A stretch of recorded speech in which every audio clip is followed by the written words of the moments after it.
Well, it's 9:30. It's time to start. Good. We'll start with a word of prayer. Pray with me, please.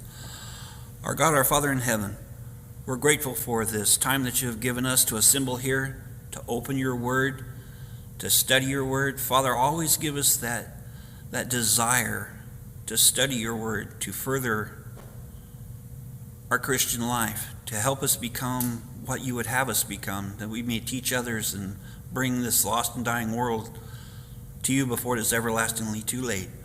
Go with us now as we study, watch over us, and forgive us when we fail thee. In Christ's name we pray. Amen. I don't have Dr. Bob's syllabus, so I just took Psalm 36, so that's what Shane said we were going to look at. And that's pretty much where we're going to stay, do type of expository lesson, if you would, on what David's trying to get across to us here. And as you read the Psalms, you often wonder, well, what's he trying to get across? Where's he at when he's doing this? My personal belief, just from studying this, and nobody's ever been able to really nail down the time frame, it could be when Saul's persecuting him under the Babylonian rule, or it could be the Babylonians persecuting him. But nevertheless, he wrote it. He wrote it a long time ago. That's about the only time frame I can give you on it. And David describes in this psalm what he sees, the wickedness of the wicked. And it's funny when you just sit down and you read the psalm, you read it and say, wow, that was beautiful. But when you get ready to teach a class or preach a lesson on it, you go into it a lot deeper, a lot further. And it brings on almost like a new meaning to you when you really get in there and study it. So that's kind of where I started doing that, taking my time and reading it and studying it and try to understand it. And I even use commentaries, to get other people's views on it that are a lot sharper than I am on these things. And you look up the words to see what they mean in the Koine Greek, if it's New Testament, things like that. It's pretty interesting. And we'll go ahead and read this. There's only 12 verses, so it won't take us long. An oracle within my heart concerning the transgression of the wicked. There is no fear of God before his eyes, for he flatters himself in his own eyes, when he finds out his iniquity and when he hates. The words of his mouth are wickedness and deceit. He has ceased to be wise and do good. He devises wickedness on his bed. He sets himself up in a way that is not good. He does not abhor evil. Your mercy, O Lord, is in the heavens. Your faithfulness reaches to the clouds. Your righteousness is like a great mountains. Your judgments are deep. O Lord, you preserve man and beast. How precious is your loving kindness, O God. Therefore the children of men put their trust under the shadow of your wings. They are abundantly satisfied with the fullness of your house, and you give them drink from the river of your pleasure. For with you the fountain of life, in your light we see light. O continue your loving kindness to those who know you, and your righteousness to the upright in heart. Let not the foot of the pride come against me. Let not the hand of the wicked drive me away. There are workers of iniquity have fallen. They have been cast down and not able to rise. If you look at that, not all translations are the same. That was New King James. The oracle of your heart. Have you ever had your heart tell you something? It's not your blood pump that's doing it. It's your mind. But your mind will tell you what you see, what you are looking at. And you're saying within yourself. I believe that's what David's talking about here. He looks out there and he sees the wicked. He sees what's going on. And it says this within himself. And in this here, he says, there's no fear of God. And that's kind of a scary place to be there, because there's no moral compass there. There's nothing to guide this guy. He's just kind of doing what he wants to do. He answers to no one. There's nothing in the Word of God to restrain him. In a Christian's life, we have things that restrain us. The Word of God restrains us from doing certain things that we would normally want to do, just running amok. But we have the Word of God there for a reason, to restrain us, to keep us from sin, to keep us from thinking things that we shouldn't. Sometimes we do that anyway, and we'll get into more of that a little bit later. He has nothing to humble himself. He has nothing to keep himself humble. And nothing matters to him. In Isaiah 5:20, it talks about, woe to him that calls evil good and good evil. Well, that's kind of this guy here. He doesn't have anything to hold him back. The word of God means nothing to him.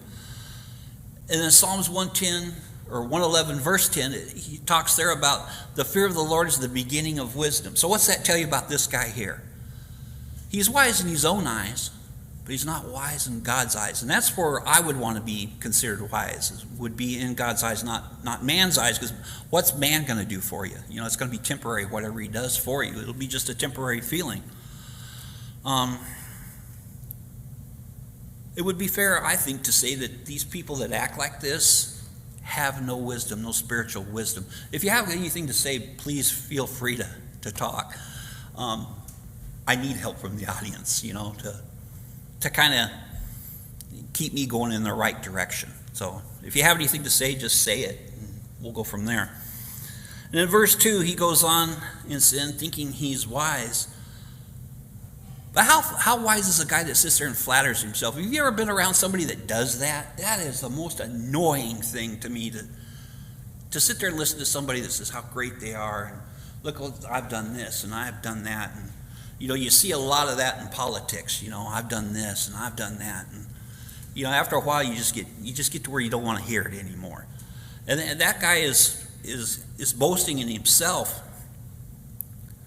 And if we go to Proverbs chapter 6 and verse 16. I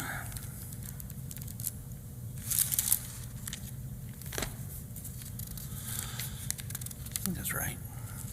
God talks about things that he doesn't like.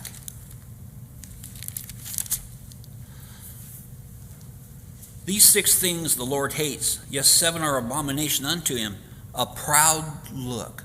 A guy that sits there and flatters himself, he's going to have that prideful look. And that's one of the things the Lord says right here. He despises that, and a lying tongue. Someone that's of this ilk will probably have that lying tongue, and hands that shed innocent blood. If you know anything at all about the Babylonian Empire, they were horrible. They were horrible, brutal people, and they shed a lot of innocent blood. Another thing that God hates. And in verse 18, we're going to get into this one. A heart that devises wicked plans, feet that are swift to running to evil, a false witness who speaks lies and sows discord among the brethren. This guy here, I can't help but look at him and think about wicked plans that he devises. Because it talks about this in verse, I'm in chapter 37. No wonder that didn't make sense when I read it. Devises wickedness on his bed. They lay around and they think of the things that they can do and say and how to get more power, more money, whatever. And when you read these things, I often look at these and I think, do I fit that mold in any way? Is this talking about me? And if it is, what do I need to change? That's how I take the verses that I read and I try to apply it to myself. And sometimes I find myself guilty of the things that I'm reading. So there's something else that you got to look at and make the necessary corrections if you need to. And it says here, the words of his mouth wicked deceit. He ceased to be wise and too good. His devises wickedness on his bed. In verse 3, it talks about different things. A con man comes to mind. The words of his mouth are wicked and deceit. Have you ever listened to somebody that little kids, and I'm not saying little kids are sinners, but they'll try to con each other. You know, they'll say, I'll give you this if you do that, and you know, whatever they can do to get what they want. And that kind of reminds me of this guy here. Just this once. Let's just do this just this once. It'll be all right. We won't get caught. You know, I used to tell my sister that when I wanted to sneak down to the store and get cookies and stuff, and my parents told us we couldn't go. You know, I'd always try to con her into doing it because I didn't want the whipping. So I would try to con her into going down there. In Matthew chapter 15 and verse 4, it talks about the blind leading the blind. They're both going to fall into a ditch. So here's this guy. He's trying to con everybody. He's trying to get what he wants for whatever reason. They're both going to end up in a ditch. Is this a guy you want to follow? Is this a guy you want to be around? David is looking out, and he's seeing this all around him. He's looking at these people and thinking, look at the wickedness here. What are these people doing? Are they righteous in God's eyes, or are they two fools walking? They're both going to fall into the ditch. And I see a lot of that in America today, unfortunately. I still think America is the greatest country on the face of this earth. But God's going to judge us one of these days. A country that leaves God out of its thinking, it's going to happen. It's going to happen. In fact, God says that. And I wonder how long it's going to be before God judges this country based on his word. This guy here, he's not doing what's right. And the ultimate deal is with him, he's going to end up getting cut off by God. And that is a place where you don't want to be. Because you get cut off by God, what hope do you have? You take hope away from a man, he's nothing, if you think about it. If you take his hope away from him, he's pretty well done. Then he talks about here in verse 4, even in his bed he seeks evil. You ever done that? I'm not saying that we lay on our bed and think up evil things, but you lay on your bed at night, and you can't sleep, so you start planning things. You start thinking about things. Well, tomorrow I'm going to do this, and tomorrow I'm going to do that. And they're usually good things. Tomorrow I'm going to take the kids, play ball with them or whatever. This guy lays on his bed, and he thinks up evil things to do. Like I said before, the Babylonians, if you ever studied them, they were pretty wicked people. They were very malicious in their actions. So he's laying there and he's thinking up all these things he can probably do to these people.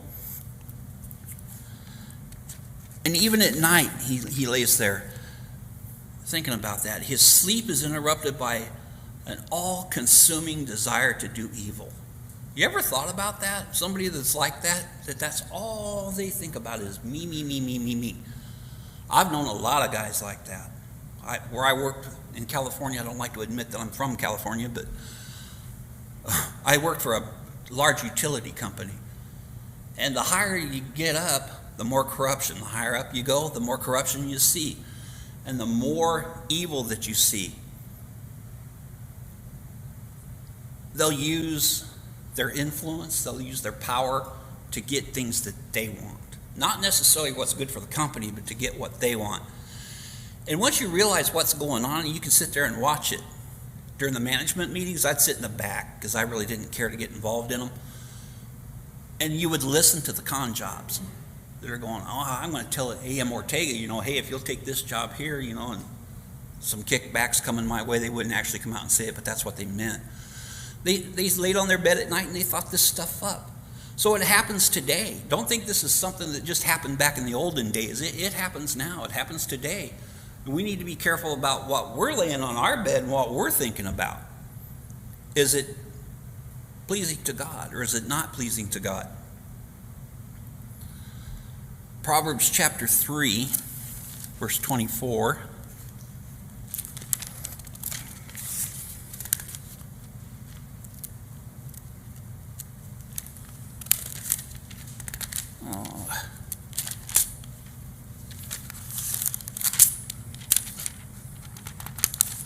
Pages don't want to come apart.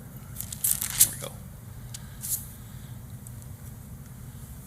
Think about this guy. He's laying there on his bed and he's thinking all this stuff up.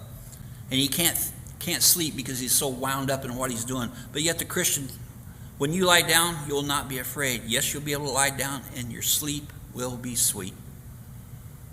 That to me is pretty important. That says a whole lot right there. The evil man is thinking about all the things he can do to others and how he can get some more money. And the Christian can lay down trusting in God to take care of all of his needs, to help him through the tough times, to get him through whatever snares he's gotten himself into or others have put him in. And you can lay your head on that pillow at night and you can go to sleep. And you can feel good about it. Here's this guy, he can't. I think I'd rather get my sleep. I like sleep. I would rather be this part here where my sleep is sweet. Because you don't know when the Lord's coming back. You don't know when you're going to have a massive heart attack or whatever could end your life right there. And that's another reason your sleep is sweet, because you know where you're going. You know where you're going. At least you should know where you're going. And this guy here thinks up all kinds of evil because he's got no checks. He's got no balances. He goes forward and he loses all sense of any type of goodness. He loses all sense of God. He loses basically everything. And in the end, if he doesn't change, he'll lose his soul. And I've often wondered about, I don't know how many of you thought about it, how long is eternity? Can you think of how long that is? To me, it's just baffling. To be in torment forever. I can't get my head wrapped around that most of the time, but that's one thing that keeps me on the straight and narrow, is knowing eternity is coming. It's coming. That's one of God's judgments, and it's coming. This guy here has become the perfect sinner. And some will say, well, yeah, it does sound like Saul persecuting David, because Saul did persecute him. He did some things that weren't good. But how many people are just like that today? In the workplace, those of us that are still working, there's people just like this guy. At the school district where I work, don't think that doesn't happen there, because it does.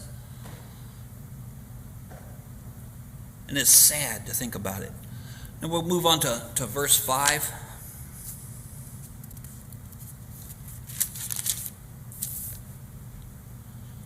Your mercy, O Lord, is in the heavens. Your faithfulness reaches to the clouds. And here you can kind of see David switching gears. He's looked at all the wickedness over here. He's thought about it. He's kind of made his case known here. And now he turns to God. Here comes the good part of this whole psalm. And I can just picture David standing there and looking at all the sin and the grief. And then looking up to God and thinking, here's some goodness here. Here's something worth striving for. And it can only be found in God. And if you think about it, not one single solitary spiritual blessing can be found anywhere but in God. I've got some friends that are quote, quote, religious. And you'd never know it 6 days a week that they even knew who God was. The abusive talk that they have, and they say that you can make a sailor blush by cussing. Well, these guys can do it, but on Sunday, all of a sudden, they've changed. They're this new person, and everything is going to be just right. And it's kind of interesting. How many spiritual blessings are they getting? And there's a few of them that are real well off. And you think about that. Here he is. In fact, one of them is an elder for the Lutheran Church. Got the dirtiest mouth you'd ever heard in your life. And then he'll see somebody he knows, hey, I didn't see you at church last Sunday. And I turned around and looked at him. I didn't even know he went. And yet they have all these blessings. He drives a really nice truck. His house is paid for. He wears the finest of clothes. He's got all these blessings, and here we are. We're struggling. We're fighting. We're scratching to get by. But to me, we've got something he'll not have unless he changes his ways. We've got a promise from God that we'll have everything that we need in heaven. And I've never gone hungry. You can tell by looking at me, I've not missed a meal. God's always seen to that. He's always taking care of those types of things. But this guy here, he thinks he's done it all himself. He's looking good. And I can't help but think about David. Here he's looking at this world that he lives in under the Babylonian rule. And it's polluted by corrupt people. Can you imagine what that must have felt like for David? Seeing nothing but evil all around him. And even himself being in some type of danger. Because Saul would have liked to have offed him. He would have liked to have killed him. He would have liked to have got rid of him. And here's David looking at all this going on, and God is dishonored. And that's got a wear on David. So he moves on to verse 5, and he says, talks about God's mercy. And he's always willing to forgive the wicked, the sinners. I don't know about you, but I've had some people do things to me to where I almost couldn't forgive them for it. Even if they said, I'm sorry for doing that, you struggle to forgive them. you know. But you have to do it because that's what the Word of God says. But one of the things that I may be wrong, maybe one of the elders can tell me I'm wrong. You forgive them, but I won't trust them. I'll never trust them again. Sin has consequences, and that for me is one of them. They've lost all credibility. You can't trust them, depending on what they've done to you. And then David talks about the judgment. He describes God's judgments as mountains, unmovable. Once God says it, that's it. He's not going to change his mind and allow like the homosexuals, they think that they're saved. There's even a Bible now, I saw it online, that's written for the homosexual where it kind of condemns what we believe and promotes what they believe. And it's amazing that people would actually buy that and read it and believe it, that God's going to, all of a sudden he's just going to change his mind on Judgment Day. That's not going to happen. That's what David's pointing out here. His judgments are like that unmovable mountain. It's not going to change. It's not going to be moved. It's not going to be swayed by how much money you have or what a great sports player you were or any of those types of things. Those judgments are there. And God has never done anything that I can think of against man without man bringing it on himself. He's preserved man. He's preserved beast. He's done nothing that would call you into question to where you would think that, hey, God's going to change his mind. He can be swayed, Look, he takes care of man. He takes care of the animals. He does all these wonderful things. He's not going to be that brutal in the end. And he goes on to verse 70 where he says, how precious is your loving kindness, O God. Therefore the children of men put their trust under the shadow of your wings. Here David seems like, to me anyway, he's asking a question. How precious is your loving kindness, O God? It is. It's very precious. The ungodly can't see that. They rely on their riches. They rely on their money. And it's amazing and I've known one guy, that he had a lot of money. And, a lot of money. But he got involved in gambling and those kinds of things. He ended up losing it all. He didn't have that cushion anymore. And you know what? All of a sudden he starts turning to God. He became a Catholic, but he started turning towards God. You see all that happening in the world today where people will lose their fortune. And all of a sudden they start leaning towards God. But before, the money was their God. But before, they didn't care about that. And trusting in God for all we need. Have you ever doubted God? There have been times in my life where I did. You're going through a rough patch and you're thinking, God, where are you? Why aren't you helping me out? I've done everything that you asked me to do. Where are you? Why aren't you here? Well, James talks about that in the book of James, where if you ask but you doubt, you're not going to get anything. That's kind of like almost slang terminology there. But have you ever been there? Where are you? Well, my heart's breaking. Why aren't you here? Why aren't you helping me out? Well, maybe we're not getting the answer that we want. We're not getting the answer that we feel we deserve, but you're getting the answer that God says you need. And when we start to doubt, that's not a good thing to call God into question, because his loving kindness is there. I don't know how many of you ever followed that Jeffrey Dahmer. Right when he was put in jail and they were going to execute him and all that. And I don't know if it was a liberal Church of Christ or if it was a sound Church of Christ, but he asked for all these preachers to be brought in, and he would say, no, the Baptist isn't what I want, the Catholics is not what I want. Well, the Church of Christ came in, he says, you're the one I want to talk to. He heard, he repented, believed, and confessed, and was baptized.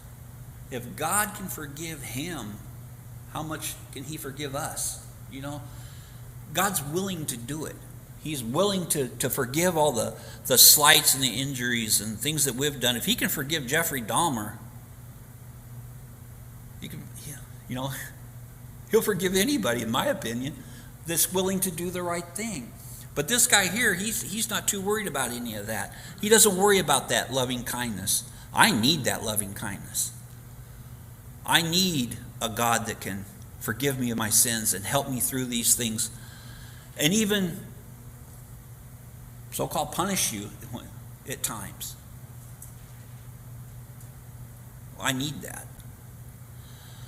And he talks about hiding under his wings. Remember when Christ said, Jerusalem, oh Jerusalem, how I wanted to put you under my wings and protect you?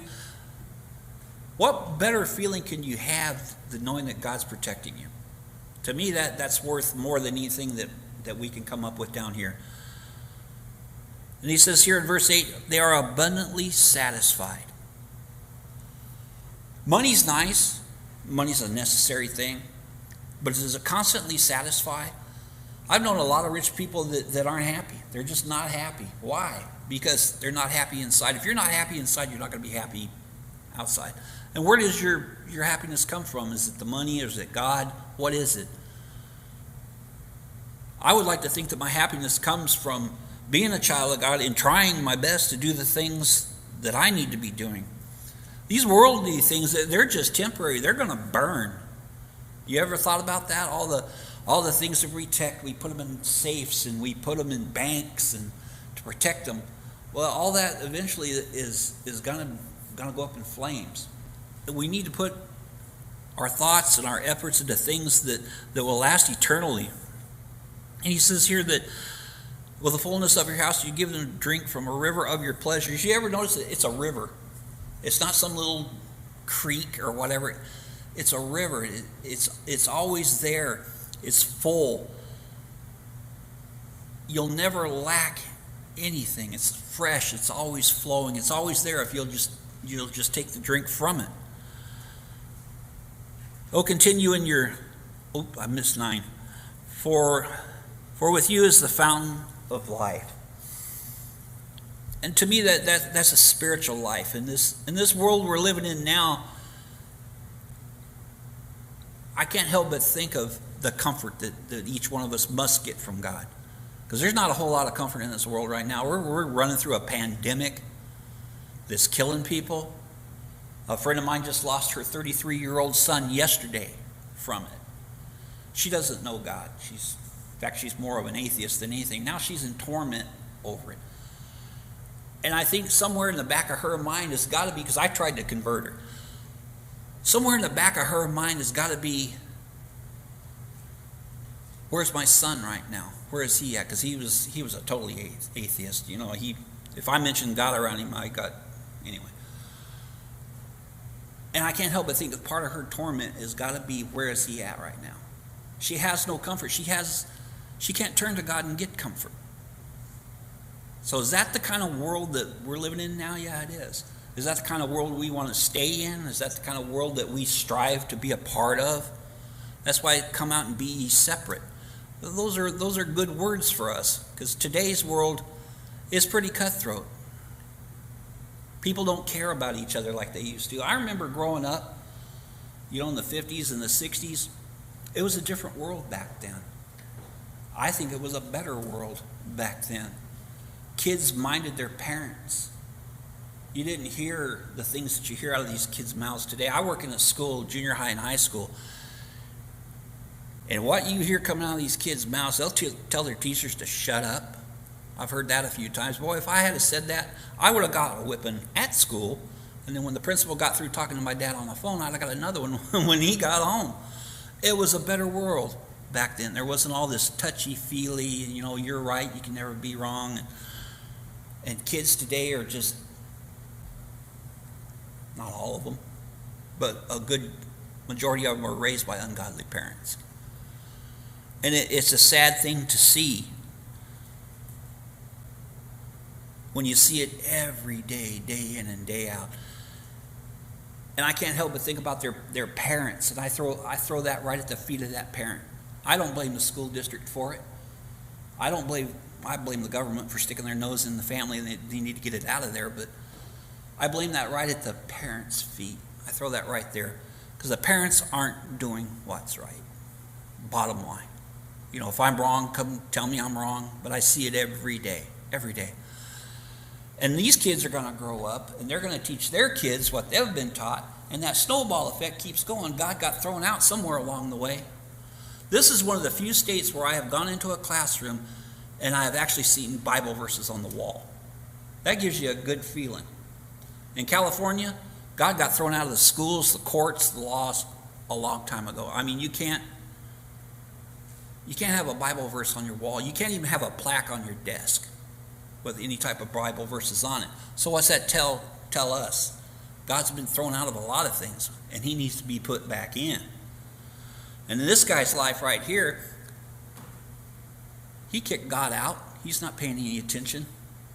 He needs to put him back in before it's everlastingly too late. And then David goes on to talk about in verse 10, "Oh, continue your loving kindness to those who know you."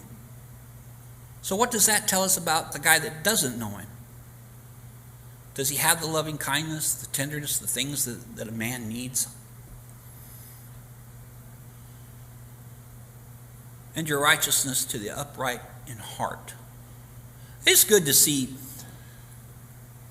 Christians together. I sit back there in the back and I watch people. It's kind of like when you go to Disneyland and the people watching is more fun than the rides. And it's good to see people talking and hugging each other. Well, we can't do that anymore, but back when we could, it's refreshing to see it. It's a good feeling when you see Christians come together and they care about each other. Out in the world, you don't see that. You don't see that at all out there hardly anymore. This world has gotten, for it's dark, it's painful, it's just full of sin. I mean, you can't even turn on the TV anymore without seeing it. Remember, I Love Lucy? They used to have the separate beds with a nightstand in the middle. Well, there was a reason for that. Nowadays, you turn it on and it's pretty risque on TV anymore. And those kids are sitting there watching that stuff. Video games, I look at those. God got left out of those video games, I'll tell you that. And that's what they're being taught. They're being taught this, to end up just like this guy in this first part of this chapter that we're talking about. Now, I'm not saying all kids are like that, just the ones that I've noticed, because you always notice the really loud, obnoxious ones, you know. Those are those kids that I see, and it's just incredible that their parents actually let them get away with that. But I don't mean to get off on talking about kids, but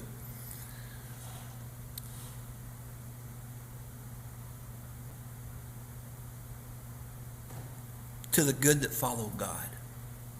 That's where the blessings are. That's where you'll find happiness. And then he talks about, "Let not the foot of pride come against me." Now he prays for himself, which is good. The foot of pride. Can you imagine a king like David? There'd be a lot of pride there, wouldn't you say? A lot of pride there a king would have. But he's asking here, don't let that trip me up and cause me to fail. And it seems like to me he's praying for help. How many kings pray for help? How many presidents of the United States pray for help? Just questions that make me think about, who do we go to for help? Who do we rely on for help? And it's like, don't let anything become in between us. Don't let the wicked drive me away. You know, you can get sucked into these types of things. You know, you can get caught up in the moment, and next thing you know, you're part of that snowball that's going down that hill, and you didn't even realize it was happening until it's too late, and you've gotten in a place where you don't need to be. But he's asking God here, don't let that happen. Don't let that pride get in the way. You know, pride is a funny thing. I've noticed it with men more than women. Even if they're wrong, they can't say. It's like Fonzie on that show where he couldn't say he was wrong. He never could say he was wrong, and that's pride. And pride goes before a fall. A very prideful man will have a hard time saying, "I was wrong," or "I'm sorry," or "forgive me," or things of this nature. Or I don't see that where a Christian should have that problem with pride. But David asks God to not let him get caught up in that. And we all have a pride to a certain point. But when we allow that pride to take us beyond where we need to be, I have a lot of pride in being a Christian. I think it's pretty neat.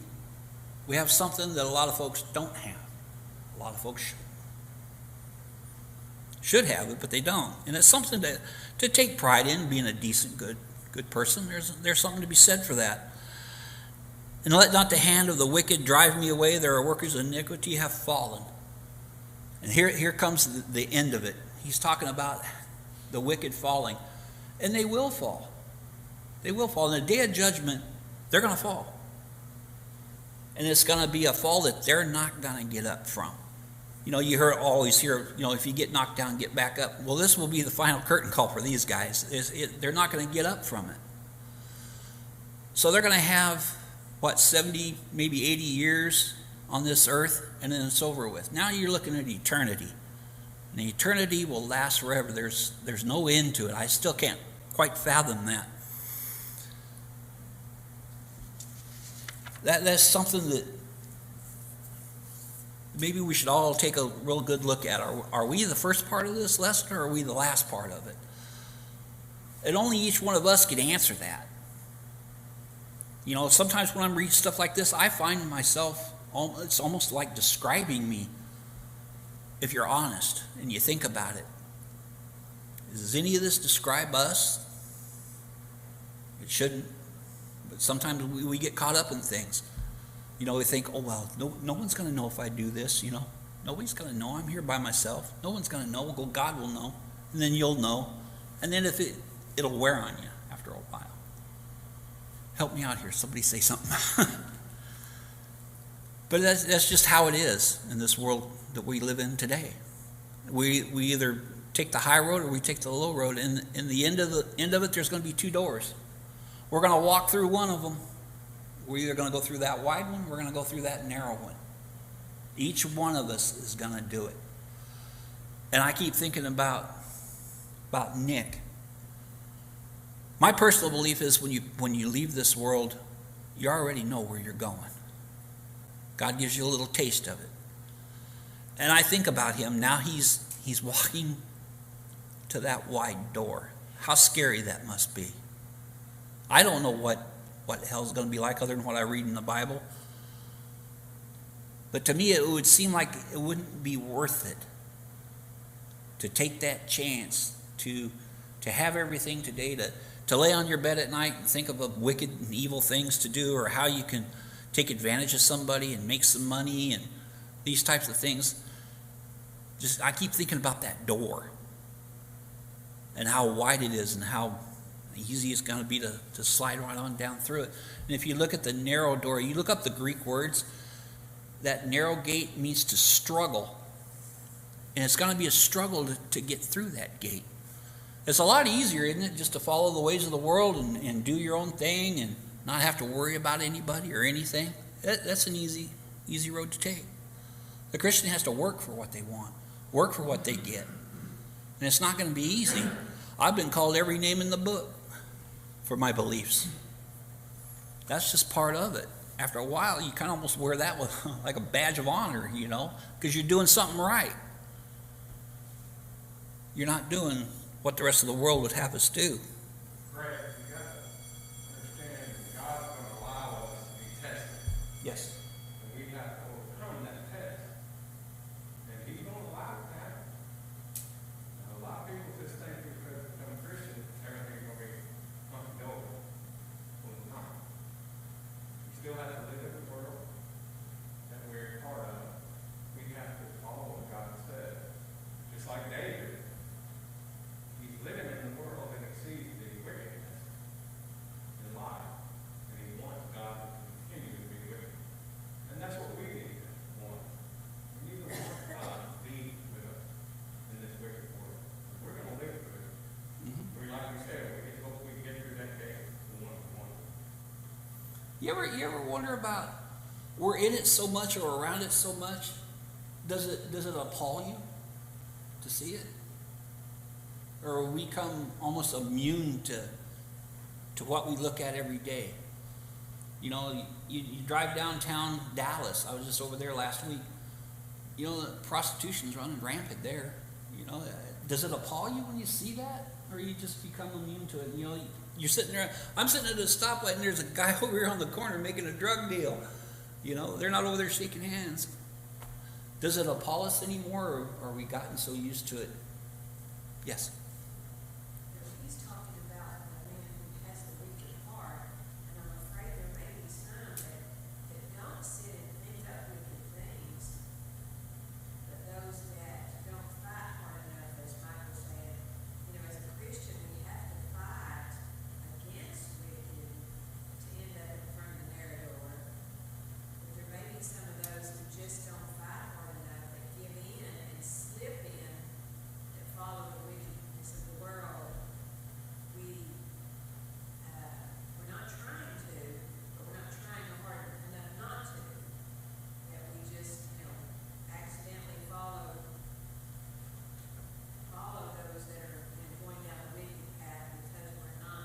consciously trying to stay on the narrow path that are going to end up there.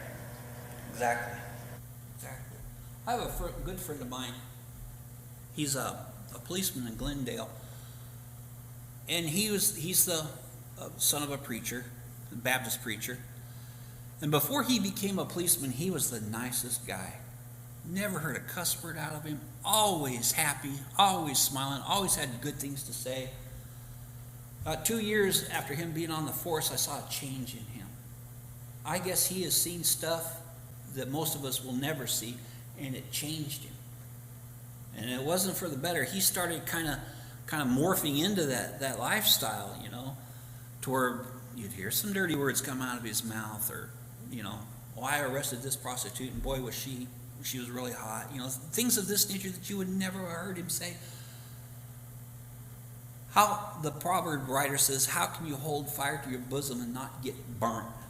If you're around it so much that you become immune to it, it's scary to think a Christian can be immune to seeing things like that. And after a while, it doesn't really bother them. And the kids that are sitting there, they're seeing it too. I've had my grandsons ask me questions, they're 5, 6 years old, and it's like, wow, you actually thought about that? It's kind of scary when even the little kids see it.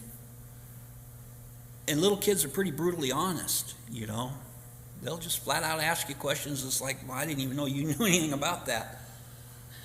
And I found myself even getting that way, where you see things going on out in the street and you just look at it, it's like, oh, well, that's part of life, and you just go on your merry way. It doesn't affect us anymore like it used to. I remember my mom and dad talking about things that they'd see on like closed circuit TV, like when my dad he owned the only barbershop there in Hemet, and they'd have closed circuit fights. And some of the commercials that would come on after the fight was over with, he said, yeah, they're getting worse and worse and worse, and it bothered him to see it. But other people thought, man, did you see that? That was pretty cool, Dallas Cowboy cheerleaders pick on our football teams. Look at the way they're dressed and what they, that's accepted now. It's part of it. The uniforms get smaller and smaller every year, and we're okay. It doesn't affect us, it seemed like, the same way it used to. And I think that's because we're surrounded by it so much. But like Mike was saying, we got to fight that stuff. Is that we're done? Okay. Well, I thank you for listening to me drone on up here. And I'm not as good as Shane. I probably never will be, but I appreciate the chance to do it. Thank you.